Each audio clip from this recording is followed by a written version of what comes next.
Bonsoir, bonjour tout le monde. Bonsoir. Soyez tous les bienvenus. On va faire une nouvelle marche ensemble parce que lorsqu'on a une maman ou un papa, il faut bien que de temps à autre qu'il vous emmène au parc, se promener un peu. Et lorsqu'on se promène, ma maman profite de ce moment pour dire de bonnes choses à son enfant. Et donc on va faire une marche avec le Seigneur aujourd'hui pour essayer de voir un peu, parce que ça nous prend tous l'esprit. On est toujours préoccupé par l'idée de savoir comment Dieu va m'aider, comment ce secours va arriver, comment je vais guérir, comment je vais sortir de cette difficulté, comment ça va se faire. On est souvent préoccupé par ce questionnement-là. On va donc lire une écriture et on va marcher ensuite. Luc chapitre 1, c'est Marie, la sœur Marie. Elle n'a rien demandé à Dieu. Elle n'a pas fait une prière. Elle n'a pas loué quelque part ou adoré. Elle était chez elle. Et on nous dit, Luc chapitre 1, verset 26. L'ange entra chez elle. Elle n'a invité personne. L'ange entra chez elle et dit, je te salue. Et toi à qui une grâce a été faite, le Seigneur est avec toi. Troublée par cette parole, Marie se demandait ce que pouvait signifier une telle salutation. Mais puisqu'elle n'a rien demandé, elle n'a pas invité quelqu'un, elle n'attend rien, elle se débrouille dans la vie. Et elle reçoit une visitation. Et cette visitation est porteuse de bonnes nouvelles. Verset 30, l'ange lui dit, ne crains point, Marie, car tu as trouvé grâce devant Dieu. Cela veut dire, elle n'a rien dit, elle n'a pas parlé, mais on lui dit d'entrée de jeu, ne crains point. Et la Bible déclare que il n'y a rien de nouveau sous le soleil. Si la sœur Marie, elle était dans des inquiétudes, Dieu le sait. C'est pour ça que d'entrée de jeu, elle n'a même pas ouvert la bouche. On lui dit, ah, sœur Marie, pour commencer, ne crains point. Que ton cœur ne se trouble pas d'abord. Et souvent, on mélange, on fait toute une espèce de tambouille. La mauvaise nouvelle arrive. Le problème à résoudre est là. Il y a l'inquiétude qui est là. On mélange avec la peur. Bon, on ajoute la prière. Bon, on ajoute ce qu'on appelle la foi. Bon, des fois, on ajoute encore des larmes. Donc, tout un mélange. Mais, pour commencer quelque part, puisque Dieu, c'est la paix, c'est la joie, il nous dit,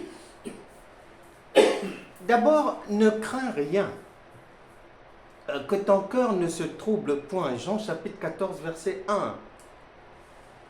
Ne crains rien. La visitation à la sœur Marie, c'est la même visitation que nous avons aujourd'hui, chacun de nous. C'est la même. Il n'y a rien de nouveau sous le soleil, ça ne change pas. À chaque fois que tu es en difficulté, tu as une situation, tu as des projets, tu penses à quelque chose, regarde ce qui se passe. Le Saint-Esprit vient. Première chose qu'il te dit, ne crains rien. Maintenant, est-ce qu'on a compris? Est-ce qu'on n'a pas compris? Cependant, l'Écriture dit, Dieu parle cependant tantôt d'une manière et tantôt d'une autre, mais l'homme n'y prend point garde. Donc, avant toute chose, le calme, la paix, la joie. 1 Thessaloniciens chapitre 5 verset 16. Soyez toujours joyeux. Ça c'est le fumier, puisque la maison de Dieu c'est un champ et dans ce champ, le fumier, l'engrais, ce qui va apporter la croissance, c'est la paix d'abord, le calme, la joie. Ensuite, il est dit, elle n'a rien demandé vraiment, on dit, tu as trouvé grâce aux yeux de Dieu. Verset 31, et voici, tu deviendras enceinte. Et tu enfanteras un fils et tu lui donneras le nom de Jésus. Elle n'a rien dit encore. Hein? Elle n'a rien dit. Donc, cela veut dire quoi? Cela veut dire que si on te dit que tu as besoin de parler, de soi-disant prier, d'ouvrir la bouche pour parler à Dieu, ici, là, on te dit c'est faux. La sœur n'a rien demandé. Elle est chez elle. Mais Dieu s'invite. Parce qu'il est le propriétaire de tout. Il s'invite. Et il est dit au verset 34, Marie dit à l'ange, mais comment cela se fera-t-il puisque je ne connais point d'homme? Voilà une attitude que bien souvent les gens ont. C'est-à-dire, devant la difficulté, devant un projet, on va apprécier la chose sur la base de ce que l'on a et sur la base de ce que l'on connaît. Or, dans le royaume de Dieu, ça ne fonctionne pas comme ça. Puisque dans le royaume de Dieu, ne pas avoir et avoir, c'est pareil. Nous savons du reste que toute chose concourt au bien de ceux qui aiment Dieu. Romains chapitre 8, verset 28. Cela veut dire que ce soit le mal qui t'arrive, que ce soit le bien, tout ça là, ça t'emmène à destination. Que tu aies quelque chose, que tu n'aies rien, c'est pareil. Tu vas voir la chose. Et donc souvent nous posons la question. En 2003, mais pourtant Dieu m'avait montré, m'avait promis. Mais comment aussi cette histoire va se passer? Je ne connais personne. Et les gens donc sont arrêtés par des pensées humaines. Et Marie était bloquée par ça aussi. Mais ce n'est pas parce que c'est ta vie, et ce n'est pas parce que tu es bloqué que Dieu, pour débloquer ta vie, a besoin de ta permission ou bien a besoin que tu lui me dise quelque chose. Non. Et ici, il est dit, l'ange lui répondit, le Saint-Esprit viendra sur toi, et la puissance du Très-Haut te couvrira de son ombre. C'est pourquoi le Saint-Enfant qui naîtra de toi sera appelé Fils de Dieu. On connaît tous la suite de l'histoire. Ces choses sont écrites pour nous enseigner sur notre présent. Ce que la sœur Marie a vécu, c'est ce qui se passe actuellement sur terre. Et la Bible déclare, Hébreux chapitre 13, verset 8, que Jésus-Christ est le même hier, aujourd'hui et éternellement. S'il n'a pas demandé la permission à la sœur Marie pour la visiter, pour lui faire du bien, eh bien, il ne te demandera pas aussi la permission. Il n'a pas besoin que tu lui donnes ton accord. Ou... Non, non, non, non. Il a prévu faire, il va faire. Obligatoirement. Maintenant, dans cette histoire-là, il faut bien suivre un peu ce que le Saint-Esprit nous enseigne dans cette marche. La sœur Marie n'a invité personne. Donc, que tu invites Dieu, que tu ne l'invites pas, que tu lui parles de ceci, que tu ne parles pas, il connaît, il est là. Et première chose, donc, il ne faut pas qu'il y ait du trouble dans ton cœur. Il ne faut pas qu'il y ait du trouble.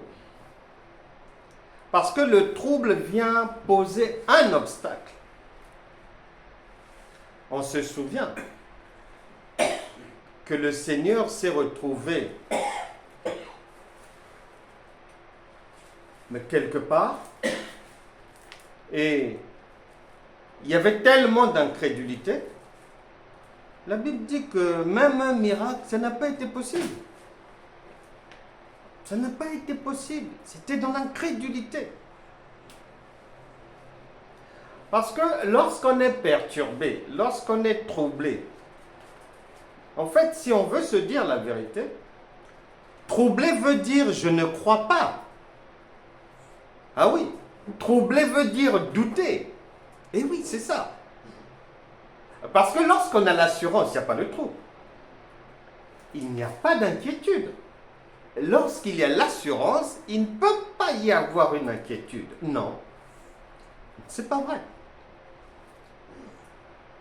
Il lui dit, ne crains point. Ça, c'est la première chose. Aucune crainte. Et il y a quelque chose que le Saint-Esprit mais nous enseigne aussi ici, c'est que si la sœur Marie ne pose pas la question, comment cela se fera-t-il? Elle reste sans réponse. Or, pour que ça se fasse, tu dois savoir. C'est pour cela que la Bible déclare que Dieu parle tantôt d'une manière, tantôt d'une autre, mais l'homme n'y prend point garde. Et la Bible déclare, cacherai-je quelque chose à David? Et la parole de Dieu nous explique que David d'aujourd'hui, c'est toi, c'est moi. Ce qui veut dire que Dieu ne peut pas te cacher quelque chose, c'est pas vrai. Il parlera toujours. Maintenant, quand il va parler, est-ce que tu vas prêter attention comme la sœur Marie? Elle a prêté attention et elle a posé la bonne question. Comment est-ce que cette histoire va se faire? Parce que si tu dis que oui, je suis enfant de Dieu, comme je suis né de nouveau, si je suis malade, je suis déjà guéri. Oui, c'est bien de le dire, mais il faut que tu expliques aux gens comment est-ce que ça va se passer. Et qui t'a dit ça? Tu tiens ça d'où? Pour croire que même si tu es malade, tu es déjà guéri. Et beaucoup ne guérissent pas parce qu'ils n'ont pas la réponse à cette question. Parce qu'ils pensent seulement que ah Seigneur, guéris-moi. Ah Seigneur, je suis malade. Ah mes enfants, Seigneur, regarde, le diabète est toujours là, ça fait 3 ans. Ah Dieu, ah Dieu, ah Dieu. Non, Marie n'a pas fait ça. Ça c'est monologuer, tu parles seul. Et des fois quand tu parles là, avant même que tu ne parles, ou pendant que tu es en train de parler, on te donne la réponse. Mais comme tu ne comprends pas, comme dans ton programme, tu as prévu prier pendant 5 heures. Donc, même si Dieu te parle, toi, tu entends brrr, brrr, brrr, brrr. Tu n'entends plus rien. Tu n'entends plus rien. Même si les anges viennent te dire, ça ne sert plus. On a déjà fait. Mais ton train est déjà parti. Mais surtout quand tu as mis la montre devant toi, tu as commencé à 15 heures et que tu as déjà prévu te taire seulement à 18 heures. Même si Dieu te parle, ta fusée est déjà partie. Et qui va l'arrêter? Marie n'a pas fait ça. Elle a posé la question. C'est pas pour rien qu'elle pose la question. Et nous devons, nous aussi, nous poser des questions. La guérison, la délivrance, le salut, une solution à un problème, bien souvent, son commencement, c'est le questionnement. Son commencement, c'est le questionnement. J'écoutais l'autre jour un frère qui disait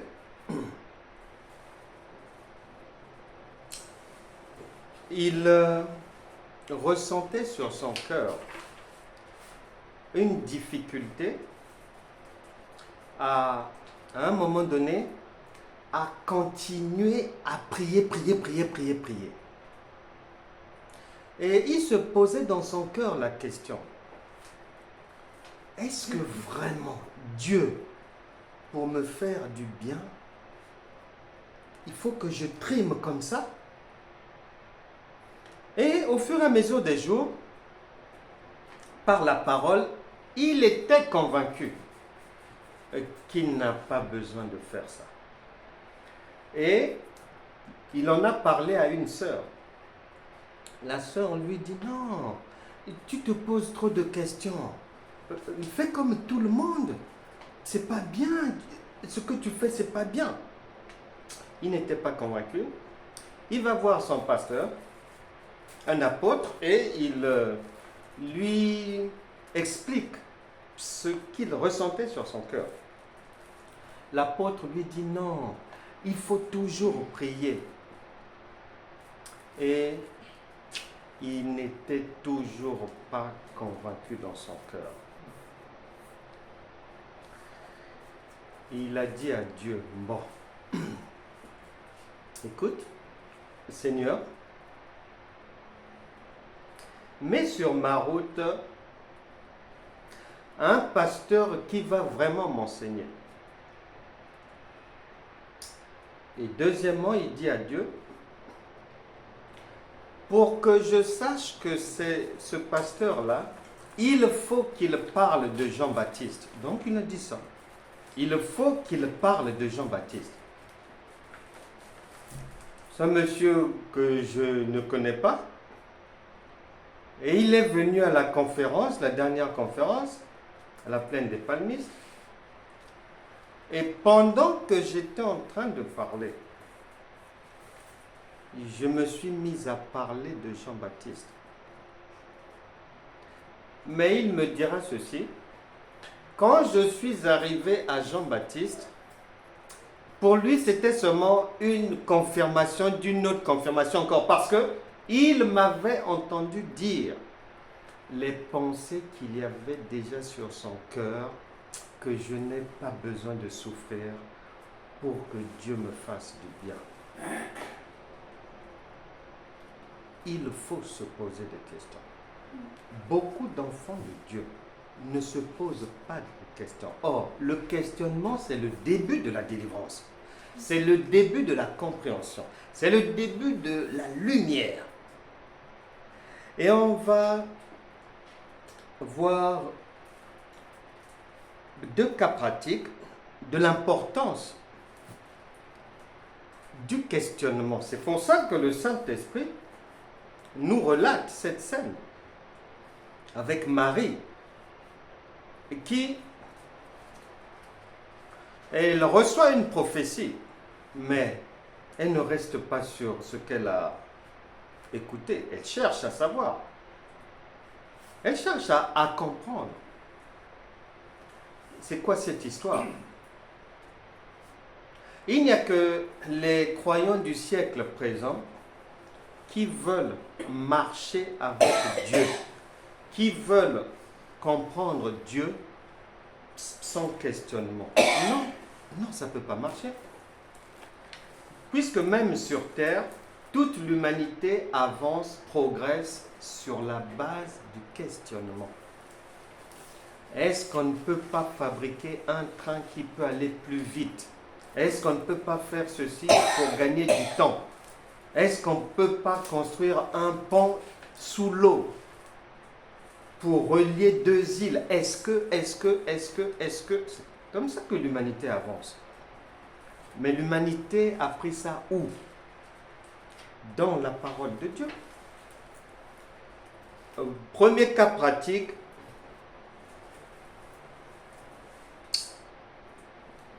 dans la parole de Dieu, que ce soit les pharisiens, que ce soit ses propres disciples, que ce soit les autorités juives, que ce soit les gens du peuple, que ce soit le citoyen lambda, tout le monde a assailli Jésus de questions. Tout le monde. Matthieu chapitre 9, verset 14. Matthieu chapitre 9, verset 14. Matthieu chapitre 9, verset 14. Il est dit ceci. Matthieu 9, 14. Alors les disciples de Jean vinrent auprès de Jésus et dirent, deux points, pourquoi nous et les pharisiens jeûnons? Pourquoi nous et les pharisiens jeûnons-nous tandis que tes disciples ne jeûnent pas? Première question. Bon, Jésus leur répondit, les amis de l'époux peuvent-ils s'affliger pendant que l'époux est avec eux? Ça veut dire, est-ce qu'un enfant peut souffrir pendant que sa mère est vivante? Est-ce que l'enfant peut souffrir pendant que sa mère est à côté de lui? Est-ce que maman peut laisser l'enfant souffrir? Les jours viendront où l'époux leur sera enlevé et alors ils jeûneront. Écoute bien. Jésus arrive sous la loi.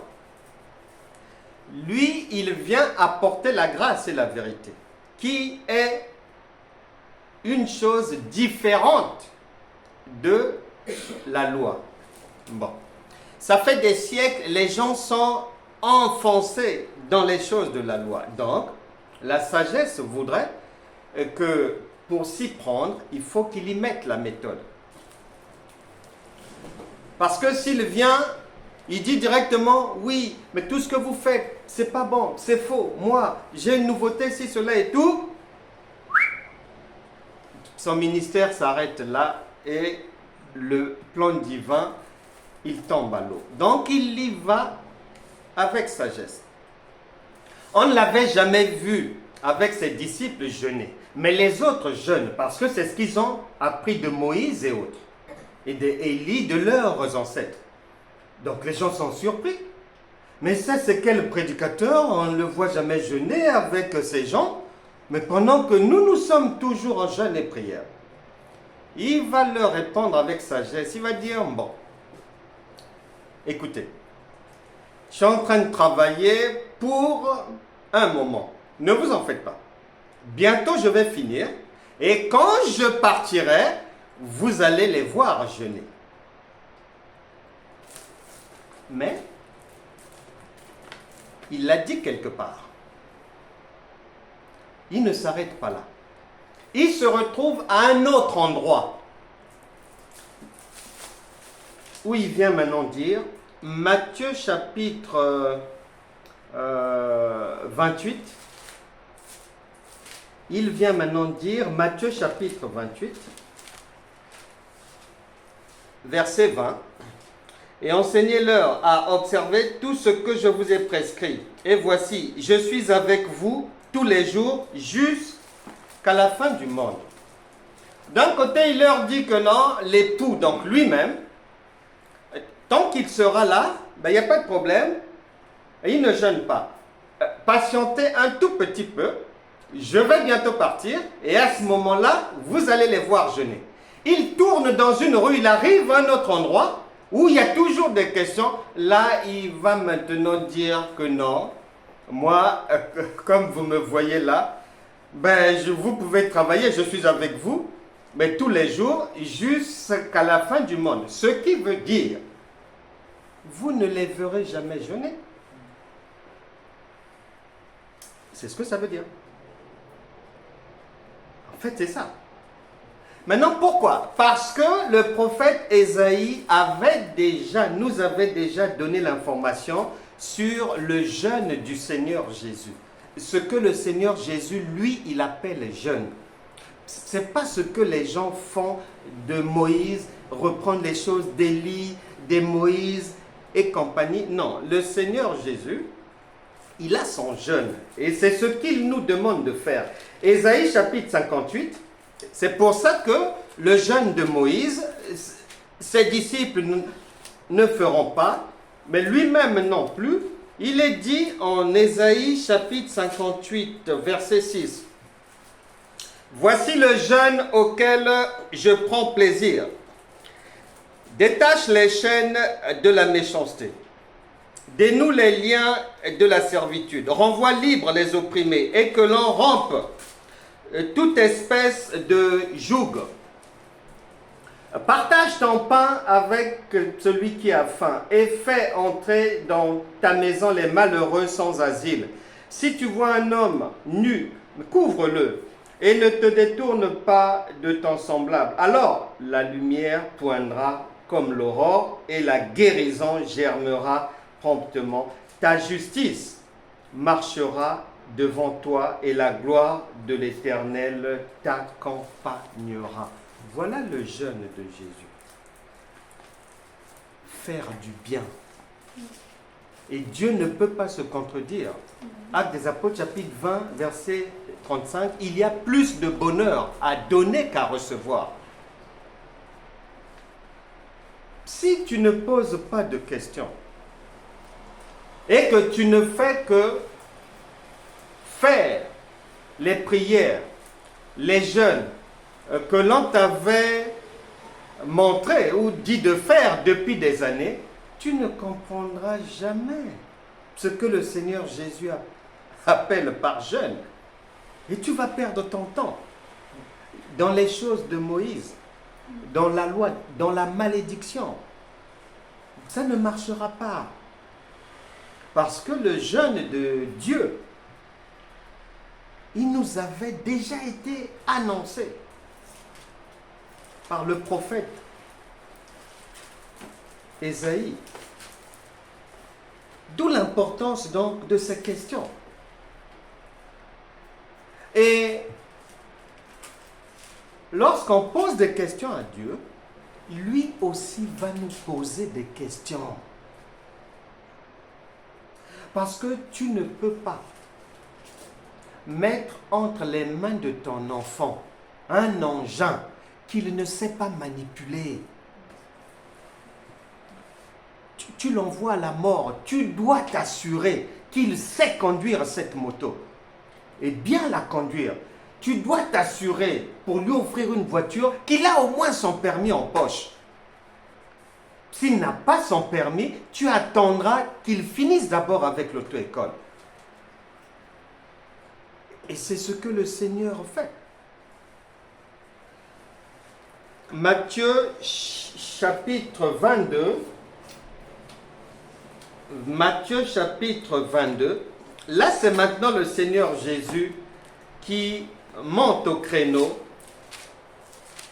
Matthieu chapitre 22, verset 41. Comme les pharisiens étaient assemblés, Jésus les interrogea. Voilà. On lui pose des questions. Il explique. Mais il faut aussi qu'il pose des questions pour savoir si tu as compris. Bon, maintenant, un chrétien qui mène une vie de jeûne prière sans comprendre les questions que Dieu lui pose. Ça ne marchera pas. Il est dit, comme les pharisiens étaient assemblés, Jésus les interrogea en disant, que pensez-vous du Christ? De qui est-il fils? Ils lui répondirent de David. Ah, j'aime bien. Et les réponses du Seigneur Jésus et les réponses des pharisiens. On peut entre nous se poser la question. Le Christ, il est le fils de qui? Si ta compréhension est française, tu me répondras qu'il est le fils de Joseph et de Marie. Mais les pharisiens disent non. Il est le fils de David. Maintenant, on vérifie s'ils se sont trompés ou pas. Matthieu chapitre 1, on va vérifier.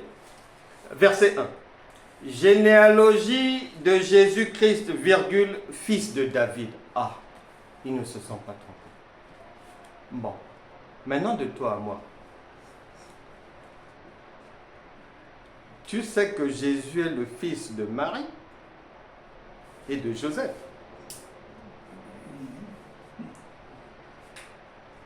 Maintenant la question, David vient faire quoi? En plus on le met devant. On ne le met même pas, après on dit pas de Joseph, après un tel, David. Non, on commence par David. Le Saint-Esprit veut nous faire comprendre par là qu'on ne comprend pas son langage en français. Ça n'a rien à voir avec le français là. Parce que si je comprends en français, je vais dire Dieu ment. Parce qu'il m'a déjà dit que Jésus est né de Joseph et de Marie. Or, ici, on me dit, non, Dieu ne peut pas mentir. C'est impossible. Ah, donc, à moi de demander au Saint-Esprit de m'expliquer d'où sort David, comment. Et le Seigneur Jésus, donc, il pose la question, de qui est-il fils? Il lui répondit directement, de David. Et Jésus leur dit, bon, mais comment donc David, animé par l'Esprit, l'appela-t-il Seigneur lorsqu'il dit, le Seigneur a dit à mon Seigneur, assieds-toi à ma droite jusqu'à ce que je fasse de tes ennemis ton marchepied. Si donc David l'appelle Seigneur, comment est-il son fils encore? Répondez.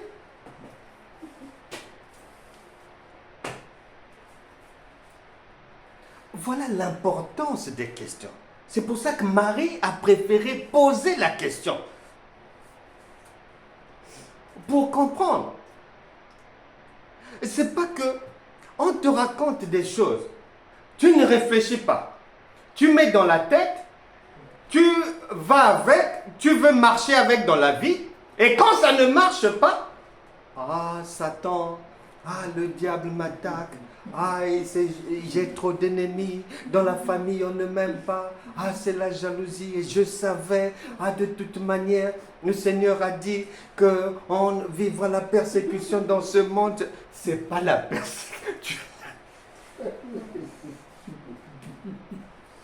Tu n'as pas posé les bonnes questions pour avoir les bonnes réponses. C'est tout. Nous devons nous habituer au questionnement. Parce que ce n'est pas pour rien que le Seigneur s'est arrangé à nous mettre toutes ces questions. Dès qu'il passait à droite, on arrêtait Jésus, question. Et lui aussi, il n'hésitait pas à poser encore des questions pour vérifier si ceux qui lui posaient des questions, eux-mêmes, ils avaient compris. Et jusqu'à ce que même ses disciples vont lui demander, oh, mais maître, dis-moi un peu, mais pourquoi est-ce que tu parles aux gens en parabole? Et il leur dira, non, c'est parce que c'est d'abord réservé pour vous. C'est pour ça que je parle en parabole. C'est d'abord réservé pour vous. Parce qu'on ne donne pas aux chiens le pain des enfants. Ah non. Ce n'est pas parce que je vais me dire que j'ai une Bible ou que je suis chrétien que Dieu est convaincu que je suis son enfant. Non. C'est trop facile. Mais déjà, un enfant, Dieu dit, ah, si tu veux marcher avec moi, il y a deux choses. Je n'ai que deux commandements. Tu m'aimes, donc si tu m'aimes, tu mets en pratique tout ce que je dis, tu me suis, tu comprends bien, tu exécutes. Et plus facile encore, de la même manière que tu vas faire avec moi, fais de la même manière avec ton prochain. C'est tout. Je ne te demande pas, mais autre chose. Donc si déjà, cette simplicité-là, on a du mal à comprendre ça, on aura toujours du mal. Donc il faut bien retenir l'importance des questions. La lumière jaillit du questionnement. Le roi Salomon a dit, c'est celui qui réfléchit sur les choses qui trouve le bonheur. On n'a jamais dit celui qui prie ou qui jeûne. Non, celui qui réfléchit sur les choses trouve le bonheur. Parce que celui qui réfléchit, celui qui pose des questions, celui qui reçoit des réponses, celui qui comprend les réponses, eh bien, ça lui donne une connaissance. Et dans ce monde, c'est celui qui connaît qui ne souffre pas. Ce n'est pas parce que tu jeûnes, tu pries, tu sautes, tu parles en langue que tu ne vas pas souffrir. Non. Si tu ne connais pas, tu ne connais pas. Et Marie n'a pas voulu rester dans l'ignorance. Elle a voulu comprendre. Et de bout en bout, la parole de Dieu attire notre attention sur l'importance du questionnement. Un enfant pose toujours des questions à sa mère. À moins qu'en 2024, ça a changé, mais ce que je sais, un enfant pose toujours des questions à sa maman. Si ça a changé, il faut me le dire. Comme ça, je me mets à jour. Sœur Lisa, ça a changé ou pas? Dans la société, est-ce que les enfants posent toujours les questions aux parents ou bien il n'y a plus ça? Voilà. Si les enfants nous posent des questions aux parents. Mais c'est que le Saint-Esprit voudrait aussi qu'on lui pose des questions. Pour comment est-ce que ça se fera? Comment, Seigneur, je vais sortir de cette difficulté? À quel moment est-ce que je pourrais faire ou à quel moment je ne dois pas faire? Est-ce que je dois aller dire ou je ne dois pas dire? Comment est-ce que je peux faire? Est-ce que je m'en sortirai seul ou je dois me faire aider? Nous devons prêter attention à ces choses. Parce que celui qui reçoit la lumière, qui est la connaissance, une fois qu'il a cette lumière, eh bien c'est bon. Parce que la question sur le Christ, c'est le fils de qui? Mais elle nous est aussi posée. Hein? Ah, c'est pas de l'histoire. Elle nous est aussi posée. Et je suis sûr et certain que si nous faisons un devoir, que le Christ est le fils de qui? Ah, ah. Certains finiront aux urgences.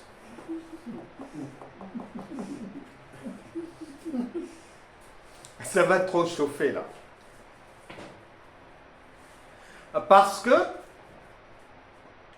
d'un côté on dit que le Seigneur Jésus, son père c'est Joseph et sa mère Marie. Bon, après on dit que le Christ c'est lui. Bon, d'un autre côté on vient de dire que son père c'est David. Travaillez. Je suis sûr et certain. On met dans une salle 100 chrétiens, soi-disant enfants de Dieu. On met 100 pasteurs. Ça m'étonnerait qu'il y en ait 5 qui parviennent à expliquer de bout en bout au tableau avec une craie ce que le Saint-Esprit veut dire par là. Ça m'étonnerait. Pourquoi? Parce que on a tout compris en français.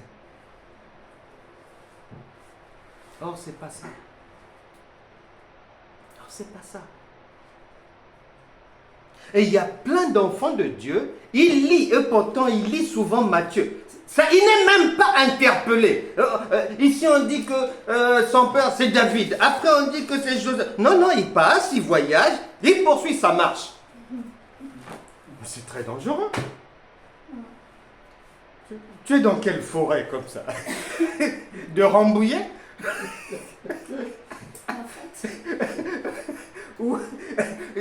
Donc, nous devons poser des questions. Et Marie avait compris et a eu confiance en Dieu. Elle avait compris que Dieu ne ment pas, puisque ce que Dieu lui avait dit, ça s'est accompli. Il n'y a pas de raison. Puisque la parole de Dieu dit qu'il n'y a rien de nouveau sous le soleil.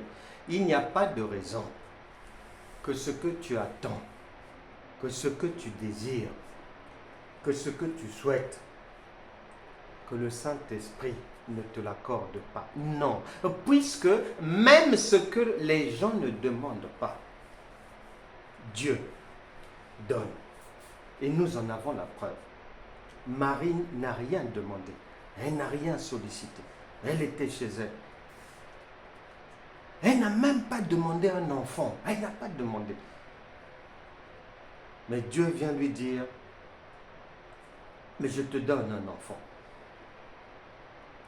Et aujourd'hui, c'est la même chose que nous devons retenir.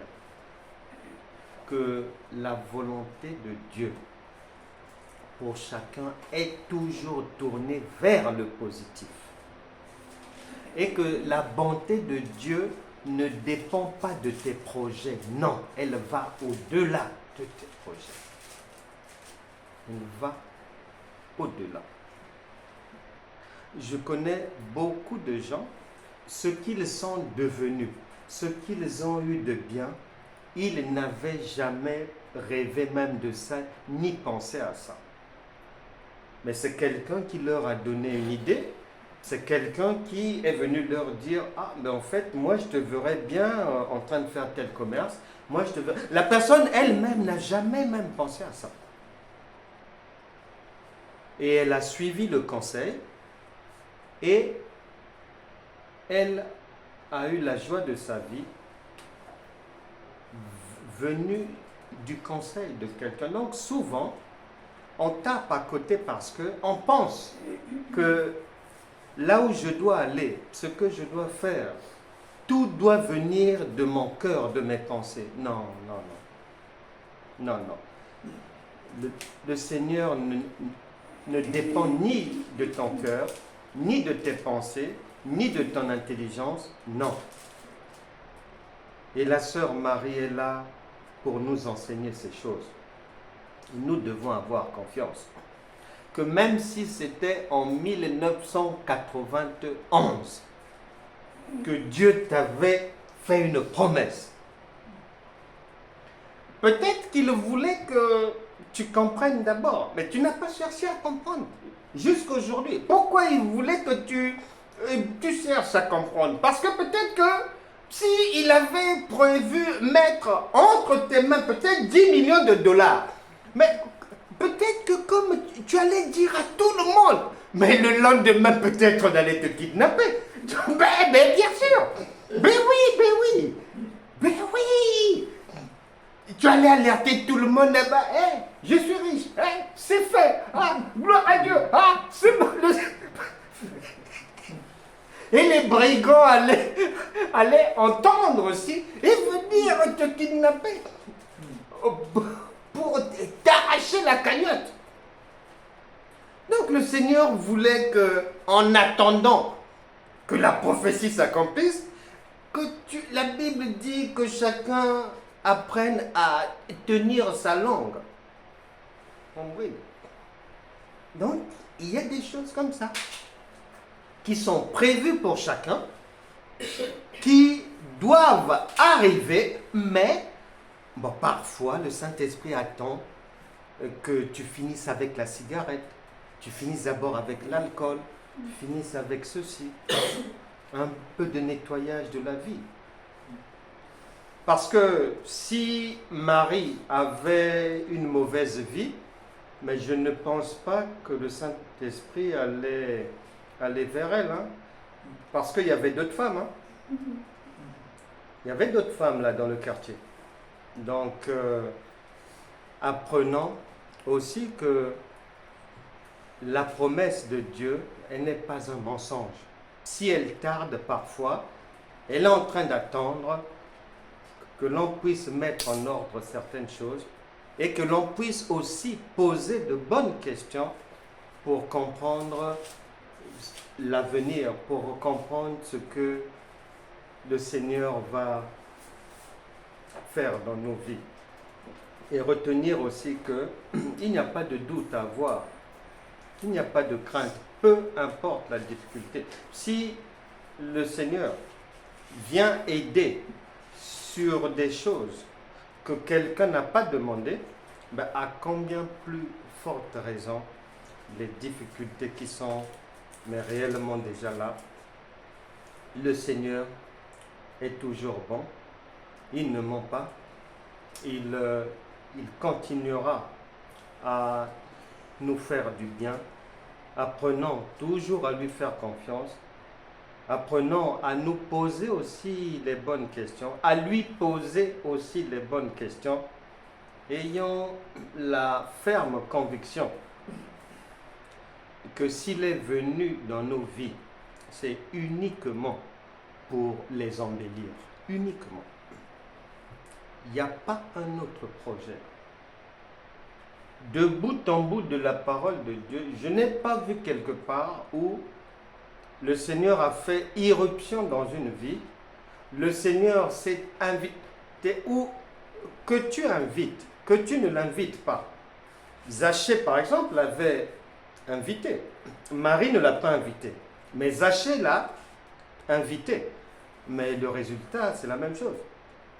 que tu l'invites, que tu ne l'invites pas, s'il se présente, c'est toujours pour le bien. Que chacun parle à Dieu. C'est toujours pour le bien. Ce n'est jamais pour le mal. Et il nous éclaire toujours. Et ce n'est pas possible que quelque chose nous arrive ou que l'on demeure dans des difficultés sans que le Saint-Esprit n'ait donné la solution, n'ait dit ce qu'il y avait lieu de faire, n'ait annoncé la sortie de crise. C'est pas possible. C'est une impossibilité. La parole ne peut pas mentir. Seigneur, nous te disons merci. Merci pour ta bonté. Merci parce que tu ne te lasses pas de nous éclairer dans notre marche, point par point, point par point, point par point, afin que nous parvenions tous non seulement à la connaissance, mais que nous puissions passer à l'autre bord, voir le changement de vie, que ce changement s'installe maintenant dans les corps, dans les cœurs, dans les âmes, dans les esprits. Que la faveur de Dieu soit permanente dans les vies de tout un chacun.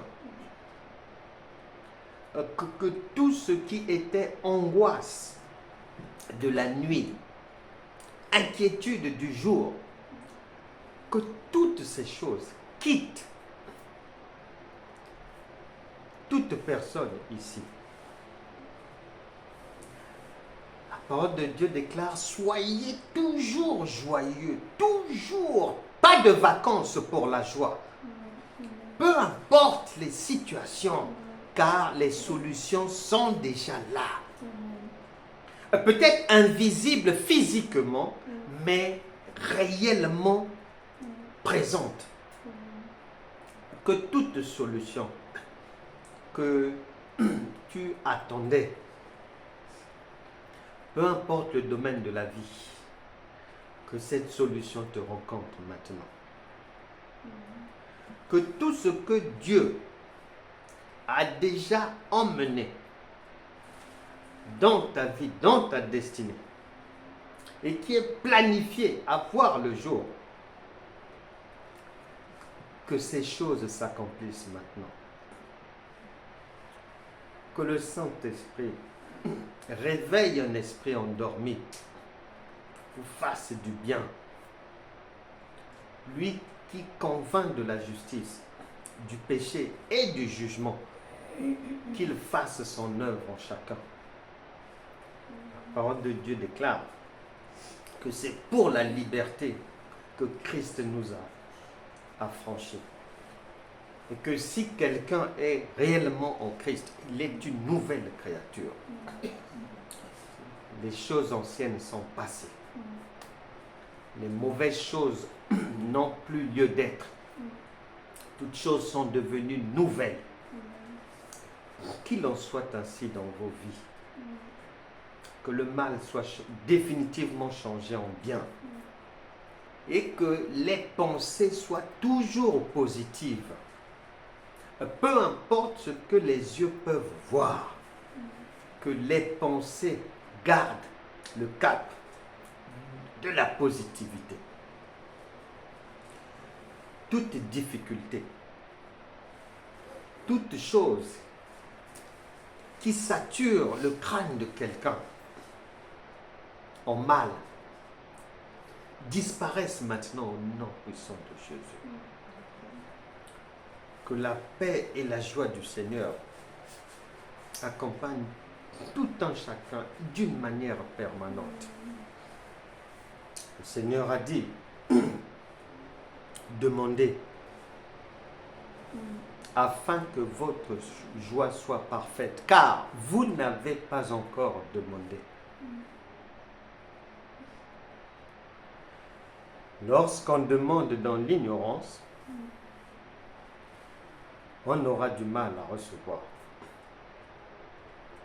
Mais lorsque on demande, lorsque on se sert, lorsqu'on prend en connaissance de cause, en ayant conscience, la pleine conscience,